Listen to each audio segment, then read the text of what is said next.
হ্যাঁ, এবার বেসিক্যালি আমরা জানবো যে আমাদের এই ইন্ডিয়ান কনস্টিটিউশনটা এটা কিভাবে তৈরি হয়েছে। একদিনই তো কোনো কিছু তৈরি হয় না, ধীরে ধীরে ধীরে ধীরে কোনো একটা আইন বা কোনো একটা রুলস বা কোনো রুলস বুক সেগুলো আস্তে আস্তে তৈরি হয়। তো এটা তো বেসিক্যালি এক ধরনের রুলস বুক, যে দেশের পরিকাঠামোটা কীভাবে চলবে, কীভাবে দেশটা দেশের যে শাসন ব্যবস্থা সেগুলো কীভাবে চলবে সেটা সেটা ধীরে ধীরে ধীরে ধীরে তৈরি হয়েছে। সেটা কোনো ডকুমেন্টসের মাধ্যমে ধীরে ধীরে অ্যাড হতে হতে এটা তৈরি হয়েছে। তো আমরা প্রথম দেখব যে যে হিস্ট্রিটা কী বলছে, যে এটা কীভাবে তৈরি হলো। তো ফার্স্ট ফেজ যদি আমরা ধরি, দুটো ফেজ এটাকে ভাগ করা হয়। কী কী ফেজ রয়েছে? একটা ফেজ রয়েছে যে ফেজ ওয়ানে আমরা যদি কোম্পানি রুলসটা দেখি, যখন বেসিক্যালি ইংল্যান্ড আমাদের মানে ইংল্যান্ডের ব্রিটিশরা আমাদের শাসন করতে শুরু করে। তো 1773 সালে, অ্যাকচুয়ালি তো 1757তেই যখন পলাশির যুদ্ধ হয়েছিল, তখন তখন থেকে মানে বলা হয় যে ব্রিটিশ রুলটা আস্তে আস্তে আমাদের দেশে চালু হতে শুরু করে। তো তখন পরবর্তীতে গিয়ে একটা মানে একটা লিখিতভাবে এই 1773 সালে একটা রুলস আনা হলো।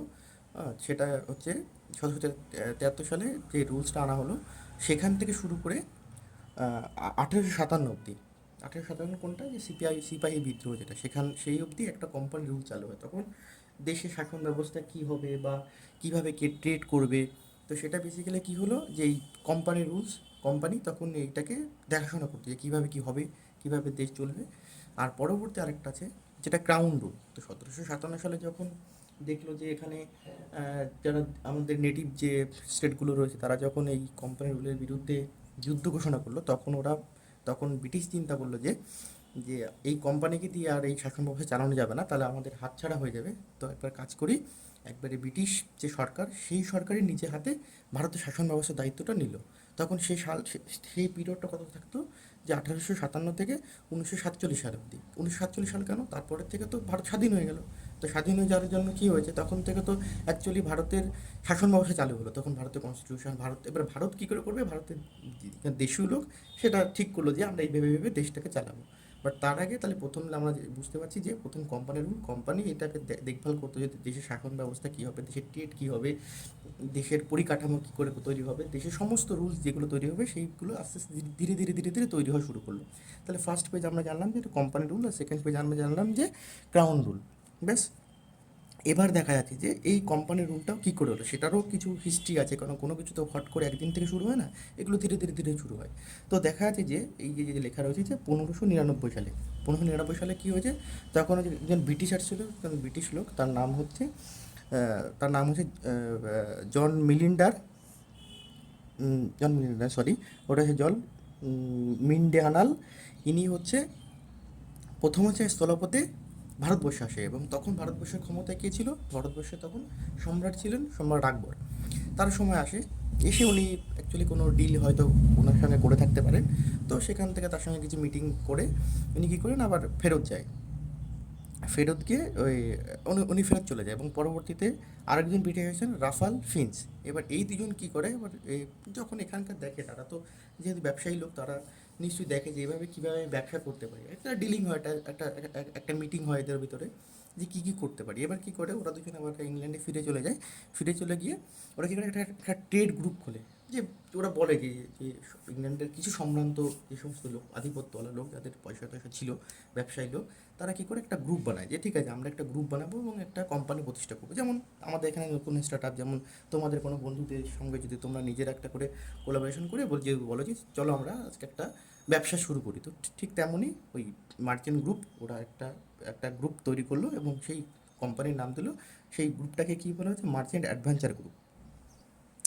এবং সেক্ষেত্রে কী হলো, এবার কী হলো, যে তখন ষোলোশো খ্রিস্টাব্দে 31শে ডিসেম্বর তখন কী করলো, তখনকার যে সম্রাজ্ঞী ছিল এলিজাবেথ টেইলর, এনাকে দিয়ে একটা স্বাক্ষর করলো। কিসের জন্য স্বাক্ষর করলো, যে অ্যাকচুয়ালি যে আমরা ব্যবসা করতে চাই, তো এখন যেমন বর্তমানে যে লাইসেন্স, সেই অন টাইপ অফ লাইসেন্স ওরা বের করলো ওই এলিজাবেথ টেইলরের থেকে গেল। এবার কী হলো, এবার যেহেতু ওটা প্রতিষ্ঠিত হয়ে গেলো, এবার সেই কোম্পানির বিষয়ে যদি একটু কিছু জানতে চাই যে কী কী ছিল, এটা জাস্ট জানার বিষয় যে কোম্পানি যেই তখন ওরা যে কোম্পানিটা সেট আপ করলো, সেটার নাম দিল ব্রিটিশ ইন্ডিয়া কোম্পানি। এবং ওই কোম্পানির 217 দেখতেই পাচ্ছ, 217 জন মেম্বার ছিল, এই জাস্ট একটু জানার জন্য।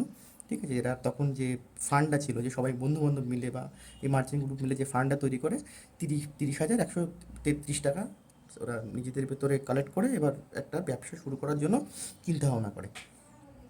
এবং তারা কি করে, এই ট্রেড মনোপলি, মনোপলিটা কী জিনিস, যে আধিপত্য, একাই আধিপত্য। যদি এখন আমরা যদি উদাহরণস্বরূপ দেখি যে জিওর যে কোম্পানিটা, এখন জিও যেভাবে অফার দিচ্ছে বা জিওর যে টেকনোলজি বা যে অফার বা যে নেটওয়ার্কিং সিস্টেম এমনভাবেই তৈরি করছে ওরা যে অন্য কোনো কোম্পানি কম্পিটিশানে আসতে পারে না। যেমন ভোডাফোন, আইডিয়া, বিএসএনএল, আগে অনেক কিছু ছিল এই টাইপের, সেগুলো এখন আস্তে আস্তে আস্তে আস্তে সেগুলো শেষের পথ। তার কারণ হচ্ছে কি, পুরো মার্কেটটাকে খেয়ে ফেলেছে জিও।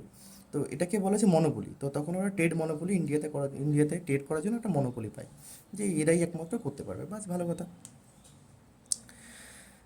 এবার কী করে, যে administration of east India company was given to A council.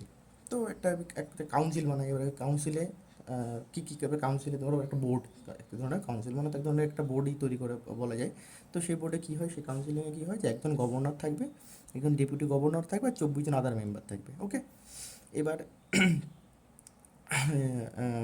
এই গভর্নর অ্যান্ড হিজ কাউন্সিল পরবর্তীতে বলা হতো, এদের এবার পরবর্তীতে নাম দেওয়া হয়। এগুলো জাস্ট শুধু জানার জন্য যে কোর্ট অফ ডিরেক্টর অথবা বোর্ড অফ ডিরেক্টর, এগুলোকে বলা হতো। বাস। এবার পরবর্তীতে কী হয়, যে এগুলো সব ঘটছে কিন্তু ইংল্যান্ডে। এই যে ঘটনাগুলো ঘটেছে, যে ইস্ট ইন্ডিয়া কোম্পানির সেট আপ বা এর কী হবে, এখন যেমন তার সিও থাকে, তার এমডি থাকে, তো সেরকম করে গভর্নর ছিল, গভর্নর বা ডেপুটি গভর্নর, এগুলো দিয়ে একটা তৈরি করে একটা ইস্ট ইন্ডিয়া কোম্পানির সেট আপটা তৈরি করা হয়, যে কীভাবে কী চলবে। পরবর্তীতে এবার হচ্ছে তখন, এর পরবর্তীতে আমরা আসি, সেটা হচ্ছে তখন মুঘল এম্পায়ার কে ছিলেন, জাহাঙ্গীর মানে যেটাকে আমরা তার বাল্য যে নাম ছিল সেলিম। তো তখন তার শাসনকালে কে আসে, ক্যাপ্টেন উইলিয়াম হকিন্স। উনি কী করেন, উনি জাহাঙ্গীরের দরবার আসে। তখন কোর্ট বলতে তখন যখন সম্রাট ছিল, সে সম্রাট নিজেই বিচারক, নিজেই ডিসিশন কর্তা, কারণ সে সব কিছু ছিল, তখন সব কিছুর হেডে সেই ছিল। তার জন্য ওই জাহাঙ্গীরের কোর্টে এই স্যার উইলিয়াম হকিন্স এই ব্যক্তিটা আসে। এবং সে কী করে, তার ওনার সঙ্গে ওই কোর্টের সঙ্গে যে একটা সে কোর্টে বসে যে ওই সম্রাটের সঙ্গে একটা ডিলিং করে, যে আমাদের যেমন বর্তমানে এখন ডিলিং করতে হয়, যেমন নরেন্দ্র মোদী যদি আমেরিকাতে যায়, সেখানে গিয়ে জো বাইডেনের সঙ্গে একটা ডিলিং করলো, যে আমি এই কোম্পানি এখানে করতে চাই, এই ডিল হলো, এটা হলো, সেটা হলো, এরকম করে উনি একটা ডিলিং করে ওদের ভেতরে। ডিলিং করার পরবর্তীতে এবার উনি যখন, এইটা হচ্ছে ভীষণ ইম্পর্টেন্ট, যেটা 1617 সালটা, এটা কেন ইম্পর্টেন্ট, তখন ফার্স্ট যে একটা ফ্যাক্টরি সুরাটে, গুজরাটে যে সুরাট রয়েছে, ওখানে একটা নতুন প্রথম একটা ফ্যাক্টরি ওরা হচ্ছে চালু করে, এই ইস্ট ইন্ডিয়া কোম্পানি। বেশ ভালো কথা। এরপরে স্যার স্যার টমাস রো জাহাঙ্গীরের দরবার আবার আসেন। এ আর একজন ব্যক্তি, তিনি কি ভারতে আজীবন ব্যবসা করার জন্য অনুমতি পেয়ে ব্রিটিশ ক্রাউন থেকে, তখন ব্রিটিশ ক্রাউন থেকে উনি কী করেন, যে একটা আজীবন অনুমতি পায়, যে ভারতবর্ষে তুমি ব্যবসা করতে পারবে। যেমন আমি একটা উদাহরণস্বরূপ বলছি, যে রিলায়েন্স কোম্পানি ধরো বা সে আফ্রিকার কোনো কান্ট্রিতে ব্যবসা করতে চায়। তো আগে তো ভাই পারমিশন লাগবে, ইন্ডিয়ান গভর্নমেন্টের পারমিশন লাগবে, যে তুমি যেতে পারবে কি পারবে না। ঠিক তেমনই এই স্যার টমাস রো, ইনি ব্রিটিশ ক্রাউন থেকে একটা অনুমতি পায়, যে তুমি ঠিক আছে, তুমি আজীবন ব্যবসা করতে পারবে। এবার তিনি আবার জাহাঙ্গীরের দরবার আসে, তখন জাহাঙ্গীর যেহেতু সম্রাট ছিলেন, তার দরবার আছে, তার দরবারে এসে উনি পৌঁছান এবং তাদের সঙ্গে ডিল করে, যে এইভাবে আমি কী করবো। এইবার পরবর্তীতে দেখা যাচ্ছে, বেশ এগুলো সব সেট আপ হয়ে গেলো।